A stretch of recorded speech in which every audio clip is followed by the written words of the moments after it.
मेरा नाम रजनी है और मैं 23 साल की हूँ। मेरी शादी एक बहुत ही बड़े जमींदार के बेटे से हुई है। उसका नाम कपिल है। मेरे ससुर जी के एक बेटे विदेश में जॉब करते थे, जिस वजह से मेरे ससुर जी बहुत परेशान रहा करते थे।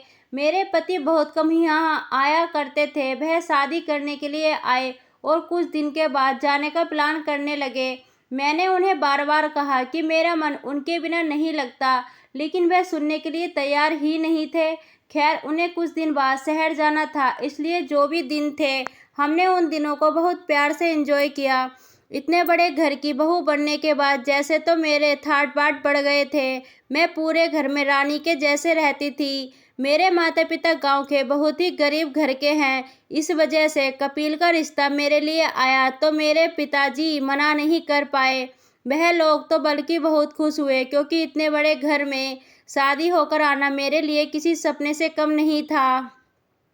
आज सुबह जब मैं उठी तो मैंने देखा कि नौकरानी ने सारा नाश्ता बना दिया था। बस मैंने उसे टेबल पर लगाया और ससुर जी और कपिल को बुलाया। दोनों ने नाश्ता किया। तब कपिल कहने लगे, पिताजी, मुझे काम के लिए वापस शहर जाना होगा। तब मेरे ससुर जी कहने लगे, बेटा, कुछ और दिन रह जाता तो मुझे अच्छा लगता। इस बात पर कपिल कहने लगे, पिताजी, आपके कहने पर ही मैंने शादी कर ली और इतने दिनों की छुट्टी लेकर आ गया। इससे ज़्यादा मैं नहीं कर सकता। इतनी अधिक पढ़ाई मैंने किस लिए की है?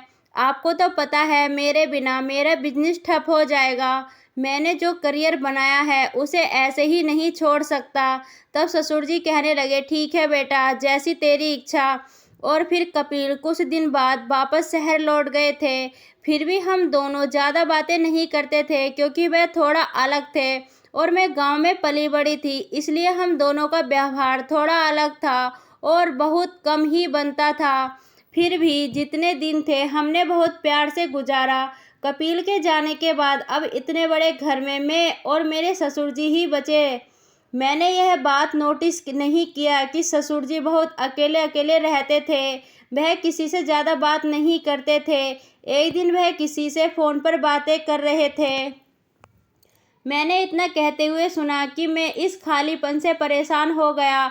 अब रहा नहीं जाता। आखिर मैं भी इतनी बड़ी हवेली का मालिक हूँ और मेरी इतनी ज़्यादा संपत्ति है, इसका क्या करूँगा जब मेरे जीवन में कोई है ही नहीं जो मेरा दर्द बन सके, जो मुझे सहारा और सुकून दे सके। उधर से कोई था, यह तो मैं नहीं जानती थी, लेकिन वह शायद कह रहा था कि हाँ यार, तुझे शादी कर लेना चाहिए, आखिर तुझे भी हक है अपना जीवन जीने का। अभी तुम्हारी उम्र ही क्या है, अभी तुम 55 के तो हुए हो। इस बात पर मेरे ससुर जी कह रहे थे, हाँ तुम सही कह रहे हो, मैं अपने जीवन में और अकेले नहीं रह सकता। इतने दिन मैं अपने बेटे को देखकर सह गया, लेकिन अब रहा नहीं जाता। अब मैं शादी करके रहूँगा।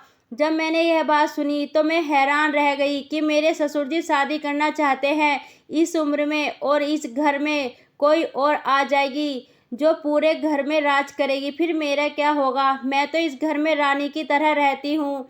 किसी और के आ जाने से मेरा हाल क्या होगा? अब मैं नहीं चाहती कि कोई और इस घर में आए और वह आकर मुझ पर राज करे, और उसके आने से पहले तो मुझे कुछ ना कुछ तो करना पड़ेगा। अब मैं अपने कमरे में आ गई और सोचने लगी क्या किया जा सकता है। मैंने सोचा कि उनकी शादी एक नौकरानी से करवा देती हूँ, ताकि वह मुझे ज़्यादा भाव ना दे सके। लेकिन क्या भरोसा कि वह अपने वादे पर रहे।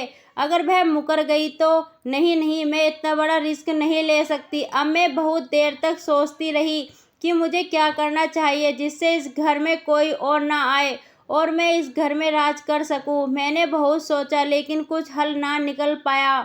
रात को जब मैं ससुर जी को दूध देने के लिए उनके कमरे में गई तो वह अकेले थे और मोबाइल में कुछ देख रहे थे। उन्होंने कम्बल ओढ़ा हुआ था और कम्बल के नीचे से मोबाइल की रोशनी आ रही थी। वह ना जाने क्या कर रहे थे।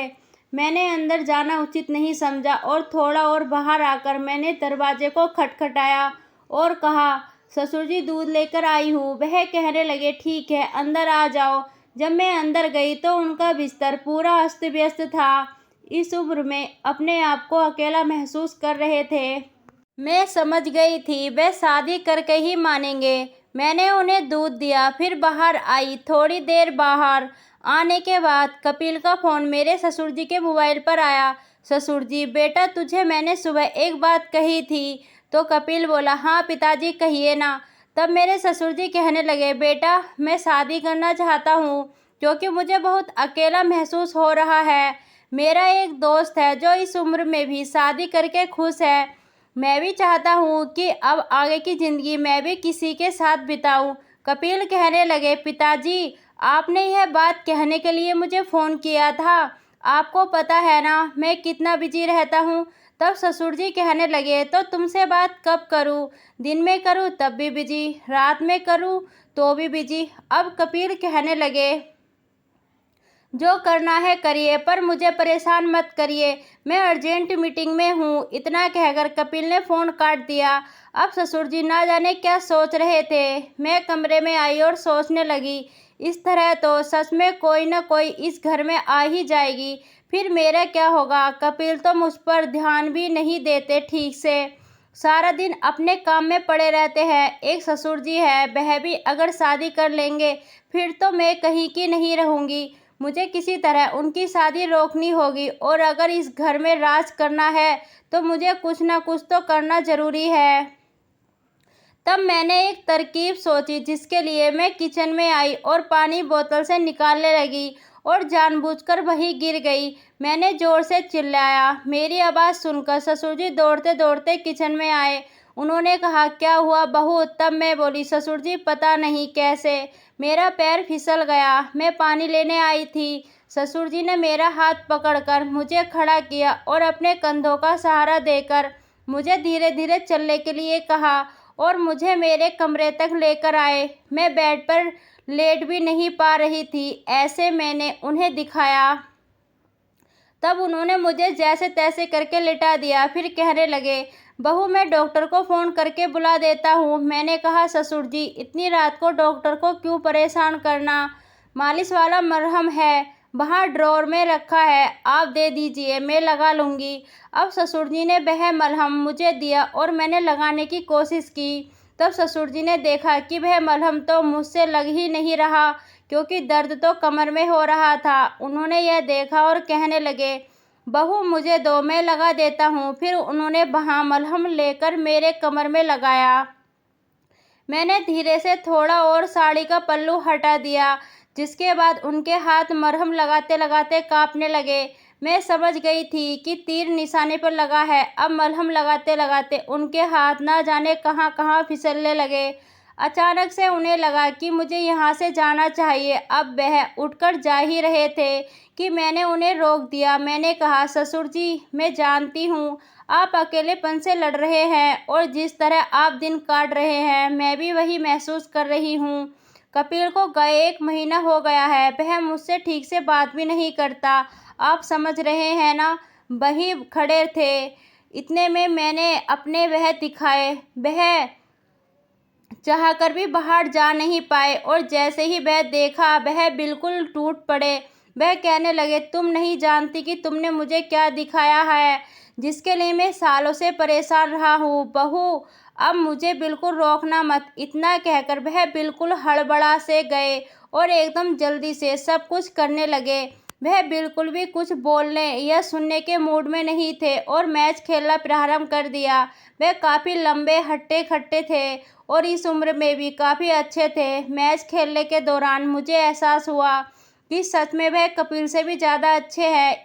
हमने करीब 3 घंटे तक यह मैच खेला, जिसके बाद हम दोनों आराम करने लगे क्योंकि मैच खेलकर हम दोनों थक गए थे और अब हम दोनों बातें करने लगे। ससुर जी कहने लगे, बहू तुम्हें पता है मैं कई सालों से अकेलेपन से गुजर रहा था। मुझे समझ नहीं आ रहा था कि मैं क्या करूं। इधर मेरे बेटे की उम्र हो गई थी शादी की, इसलिए मैंने कभी भी अपनी शादी के बारे में नहीं सोचा।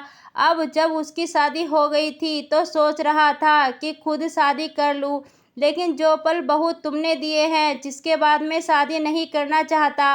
अब मैं बहुत खुश हूँ। यह सुनकर मेरे दिल को तसल्ली हुई। कम से कम अब जाकर सब कुछ सही हो गया था। अब मुझे किसी से डर नहीं था। वो कहने लगे, तुम्हें पता है हमारी तिजोरी में पुश्तैनी कितनी सारी चीज़ें हैं। आओ मैं तुम्हें दिखाता हूँ। अब वह मुझे अपने साथ लेकर गए और हमारे पूर्वजों के रखे सारे धरोहर को दिखाया। एक पुरानी अलमारी थी जिसमें पूरा का पूरा अलमारी पैसों से भरा हुआ था। इतना सारा धन मैंने अपने जीवन में नहीं देखा था। ससुर जी कहने लगे, मेरे दादा इस गांव के राजा थे। उन्होंने कभी भी ये बात नहीं बताई और ना ही हमें जताने दिया। पता है, हमारे पूर्वज बहुत ज़्यादा रईस थे। उन्होंने हमेशा से यह बात बाहर आने नहीं दी क्योंकि वह नहीं चाहते थे कि हमारे ज़्यादा दुश्मन पैदा हो। अब तो मेरी आंखें फटी की फटी रह गई थी। मैंने कहा, शुक्र है जो मैंने सही समय पर सही काम कर दिया, नहीं तो यह सब तो हाथ से निकल जाना था। अब हर रोज़ हम लोग क्रिकेट मैच खेलते थे। इस खेल के कारण हमारे जीवन में खुशियाँ लौट आई थी और ससुर जी भी अब बहुत खुश रहते थे और मैं भी उसका साथ पाकर खुश थी। मैं इसके अलावा अब उनकी सारी चीज़ों पर मेरा हक है। अब कपिल अपनी दुनिया में व्यस्त था और हम अपनी दुनिया में। ससुर जी अब पहले से ज़्यादा खुश रहने लगे थे। उन्हें मैंने ऐसी खुशी दी थी कि वह हमेशा खुश रहते थे। ससुर जी तो कभी कभी मैच के दौरान इतना लंबा छक्का मार देते थे कि मेरी तो चीख ही निकल जाती थी। मैं ससुर जी को कहती थी, छक्का धीरे धीरे मारो, हमें कोई रोकने ठोकने वाला नहीं है और ना ही कोई पूछने वाला, क्योंकि इस घर के मालिक तो हम ही थे। जब चाहे तब सवेरा होता, जब चाहे तब शाम। वह कहने लगे, बहू इतनी खुशी, इतना अच्छा जीवन तो मैं अपनी ज़िंदगी में जिया ही नहीं था।